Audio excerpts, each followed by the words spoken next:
La plupart des gens qui se préparent à une crise font une ou plusieurs de ces erreurs fondamentales dès le départ. Pas de petites erreurs. Des erreurs qui peuvent tout faire s'effondrer le jour J. Et le pire, c'est que beaucoup d'entre eux sont convaincus d'être prêts. Ils ont des conserves dans le placard, une lampe torche quelque part dans un tiroir, peut-être même un peu d'eau en réserve. Ils se disent: si quelque chose arrive, je m'en sortirai. Mais voici la vérité que certains auront probablement du mal à supporter. Être à moitié préparé, c'est parfois plus dangereux que ne pas être préparé du tout. Parce qu'une préparation incomplète crée une fausse sécurité. Et une fausse sécurité, c'est le pire ennemi quand les lumières s'éteignent pour de bon. Aujourd'hui, je vais te montrer 10 erreurs critiques que font les urbains, et particulièrement les gens qui vivent en appartement quand ils essaient de se préparer à une crise. Ces erreurs, elles ne viennent pas de nulle part. Elles concernent des milliers de personnes qui croient avoir fait le nécessaire. Restez jusqu'à la fin. Parce que l'erreur numéro 1 est peut-être celle que tu commets en ce moment, même sans le savoir. Avant de commencer, si cette thématique t'intéresse, donne un pouce bleu et un boost à cette vidéo maintenant. Ça prend 2 secondes, mais ça aide énormément l'algorithme à pousser ce contenu vers d'autres survivalistes qui en ont besoin. On commence.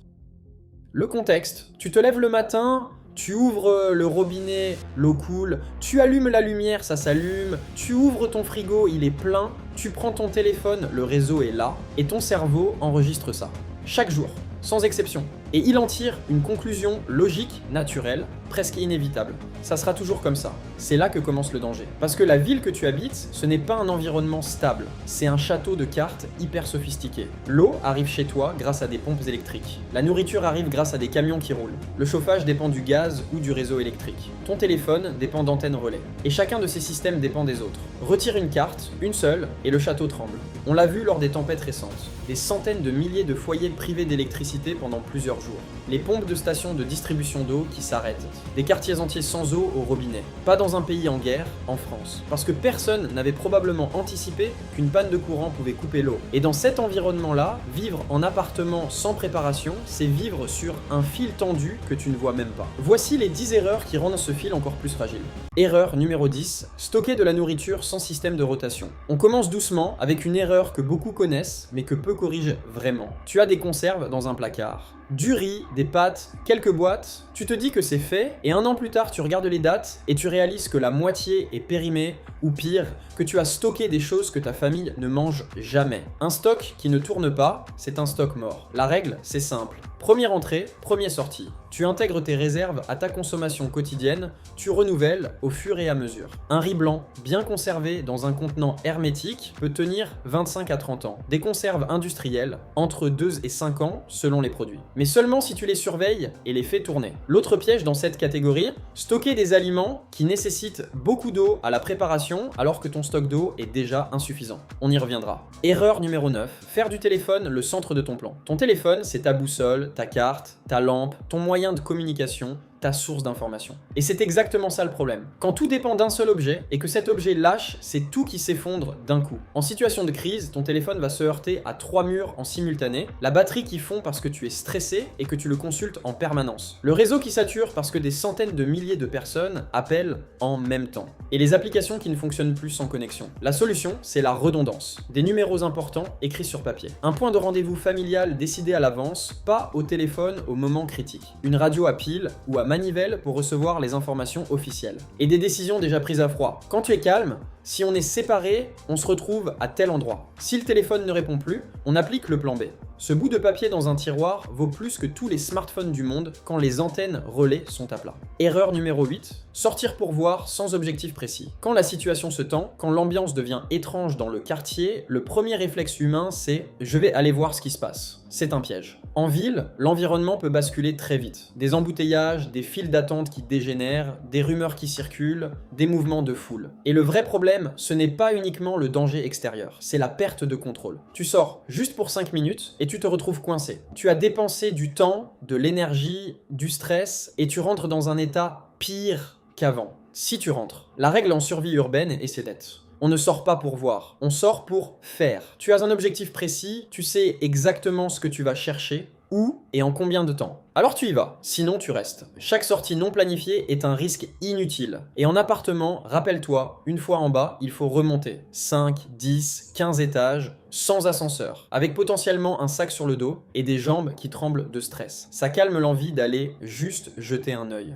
Erreur numéro 7. Attendre une confirmation officielle avant d'agir. Celle-là, c'est un piège psychologique que presque tout le monde tombe dedans. C'est ce qu'on appelle le biais de normalité. Quand les choses commencent à tourner mal, la plupart des gens attendent. Un message du gouvernement, un titre au journal de 20 heures, une alerte sur leur téléphone. Tant que personne ne dit clairement « c'est une crise », ils continuent leur vie normalement. Ils vont au travail, ils font leurs courses, ils regardent les infos en se disant « c'est pas si grave, on verra ». C'est exactement comme ça que les gens se retrouvent coincés. Les informations en début de crise arrivent de façon fragmentée, contradictoire, incomplète. Entre le moment où la situation commence à se dégrader et le moment où une alerte officielle tombe, il peut se passer des heures. Des heures pendant lesquelles celui qui lit les signaux faibles a déjà agi. Et celui qui attend la confirmation se retrouve dans la même file que tout le monde, avec 6 heures de retard. La bonne attitude, c'est l'anticipation souple. Tu n'as pas besoin d'être certain. Tu as besoin d'être prêt à basculer au premier doute sérieux. Fermer les fenêtres, remplir la baignoire, vérifier tes réserves, charger tes appareils, contacter tes proches. Ça ne coûte rien si c'est une fausse alerte. Mais si c'est la vraie, tu viens de prendre une avance qui peut tout changer. Erreur numéro 6. Se rendre visible sans s'en rendre compte, celle-ci est subtile. Et c'est pour ça qu'elle est redoutable. En temps normal, personne ne regarde par ta fenêtre. Mais en situation de crise, quand les gens ont peur, quand ils ont faim, quand ils se sentent impuissants, tout le monde observe tout le monde. Si tout le quartier est dans le noir et que ton appartement est le seul éclairé, tu envoies un signal. Si une odeur de cuisine sort de chez toi alors que personne n'a mangé depuis 2 jours, tu envoies un signal. Si tu sors chargé de sacs alors que tout le monde a les mains vides, tu envoies un signal. Et ce signal dit une seule chose. Cette personne a des ressources. Dans le milieu de la préparation, on appelle ça l'OPSEC, la sécurité opérationnelle. Ne pas parler de tes stocks, ne pas montrer tes réserves, utiliser des lumières discrètes, orientées, pas une lampe devant la fenêtre ouverte, cuisiner quand tout le monde cuisine. En appartement, tes voisins sont à 3 mètres de toi de chaque côté. La discrétion n'est pas de la paranoïa, c'est une ressource. Et elle est gratuite. Erreur numéro 5, ignorer ses voisins ou trop leur faire confiance. Directement liée à la précédente. Certaines personnes, dès que la tension monte, claquent la porte et passent en mode bunker total. D'autres, au contraire, jouent aux héros du quartier, montrent leurs réserves, offrent tout ce qu'ils ont. Ces deux extrêmes sont des erreurs. La réalité, c'est que tes voisins sont là. Ils entendent, ils sentent, ils voient tes allées et venues dans les escaliers. Et selon la situation, ils peuvent être ta meilleure ressource ou ton pire problème. La bonne posture, elle est au milieu. Tu restes cordial, tu observes, tu identifies les foyers stables, ceux qui gardent leur calme, qui ont des compétences utiles, qui sont rationnels. Tu identifies les foyers instables. Tu partages de l'information, pas tes réserves. Tu proposes un coup de main ponctuel sans exposer ta capacité réelle. La survie urbaine en appartement, c'est aussi de la gestion de relations humaines à 20 mètres autour de toi. Et aucun équipement au monde ne peut remplacer ça. Erreur numéro 4. Oublier les médicaments et les besoins médicaux. C'est l'angle mort de presque tous les débutants en préparation. On pense à la nourriture, à l'eau, à la lumière. On oublie la santé. Imagine une crise de plusieurs jours. Les pharmacies sont fermées ou en rupture. Et tu réalises que tu n'as plus tes médicaments pour le cœur, plus d'antihypertenseurs, plus d'insuline. Ou que ton enfant asthmatique a besoin d'un inhalateur que tu n'as pas en double. Pour les traitements chroniques, l'objectif est d'avoir en permanence au moins 2 semaines de réserve. C'est une conversation simple à avoir avec ton médecin si tu lui expliques ta démarche. Mais au-delà des traitements, ton kit médical doit contenir du concret. Analgésique, antiseptique, pansement compressif, antidiarrhéique,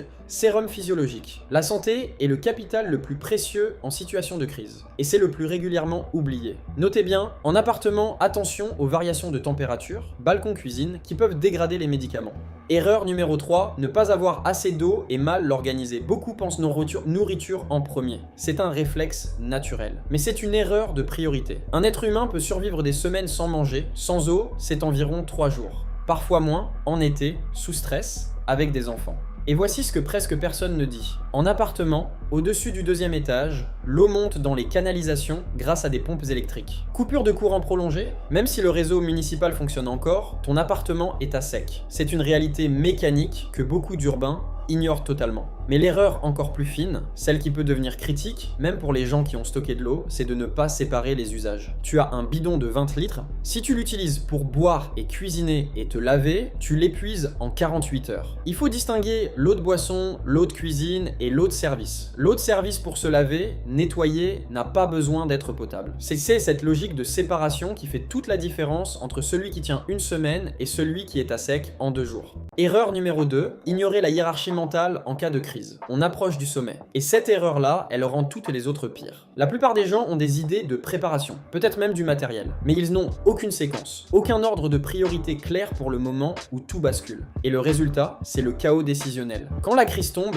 ils essaient de tout faire en même temps. Chercher la lampe, pendant qu'ils vérifient les stocks, pendant qu'ils appellent leur famille, pendant qu'ils se demandent s'ils doivent partir ou rester, pendant qu'ils essaient de calmer les enfants. Et à chaque micro-décision, le cerveau s'épuise. On appelle ça la fatigue décisionnelle. Plus tu prends de décisions sous stress, plus la qualité de ces décisions baisse. Et au bout d'un moment, tu ne décides plus, tu réagis. Et en survie, les réactions non préparées coûtent cher. La solution, c'est un protocole décidé à froid, quand tu es calme et lucide. Et le voici.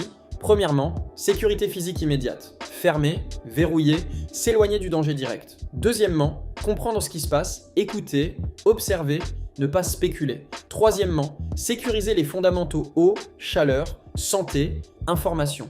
Quatrièmement, prendre la décision centrale, est-ce que je reste ou est-ce que je pars? Cinquièmement, seulement après, optimiser le confort et la durée. 5 étapes, dans cet ordre. Quand tu as ça dans la tête, tu ne paniques pas. Tu déroules. Et c'est ça qui sépare ceux qui traversent une crise de ceux qui la subissent. Pas le matériel, pas les muscles. La clarté mentale. Erreur numéro 1. Croire que la ville va toujours fonctionner. Et voilà, l'erreur numéro 1, celle que j'avais promise dès le début. La plus insidieuse de toutes. Parce qu'elle ne ressemble pas à une erreur. Elle ressemble à du bon sens. Tu te lèves chaque matin, l'eau coule, la lumière s'allume, le supermarché est ouvert, le distributeur est plein. Et ton cerveau, qui est une machine à détecter les patterns, à s'adapter à la routine, ton cerveau enregistre ça et conclut, ça sera toujours comme ça. Cette certitude silencieuse est la mère de toutes les autres erreurs de cette liste. C'est elle qui te fait dire « j'irai acheter ce qu'il faut quand ça commencera à dégénérer ». Non, parce que quand ça commence à dégénérer, presque tout le monde a la même idée en même temps. Et les rayons se vident en quelques heures. On l'a vu pendant le Covid avec le papier toilette, souviens-t'en. Maintenant, imagine la même chose avec l'eau potable. C'est elle qui te fait ignorer les signaux faibles.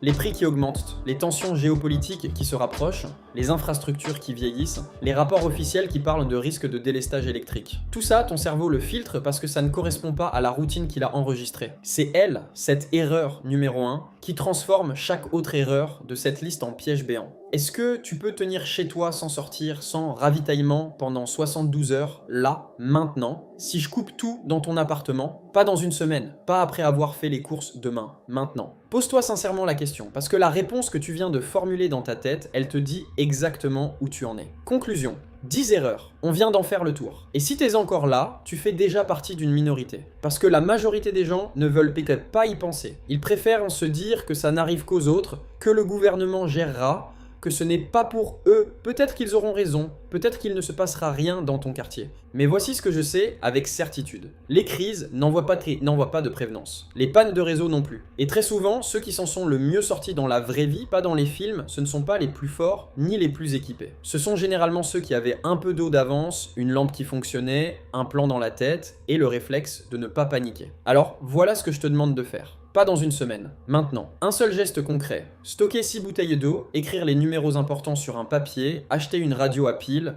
décider d'un point de rendez-vous avec ta famille. Un seul geste. C'est le premier maillon et les maillons suivants deviennent plus faciles. Si cette vidéo t'a parlé, partage-la. L'information en survie, c'est la première ressource. Et celle-là, elle est gratuite. Et dis-moi en commentaire, parmi ces 10 erreurs, laquelle tu faisais sans le savoir? Et si tu en vois une 11e que j'ai oubliée, je lis quasiment tout. On se retrouve dans la prochaine. Restez prêts, restez lucides. N'oubliez pas de faire un tour sur ecodécryptage.com pour découvrir nos guides.